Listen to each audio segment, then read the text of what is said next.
Привет всем! Сегодняшняя тема «Почему я использую белый шум?». Когда я изучаю русский язык, я делаю это, слушая звук огней. Это обычно называют белым шумом. Слушая белый шум, я чувствую себя более сосредоточенным, и поэтому я его часто использую.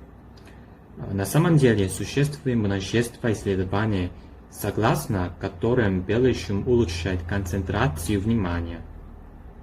Поэтому, если бывают моменты, когда сложно на чем-то сосредоточиться, я рекомендую хорошо использовать белый шум.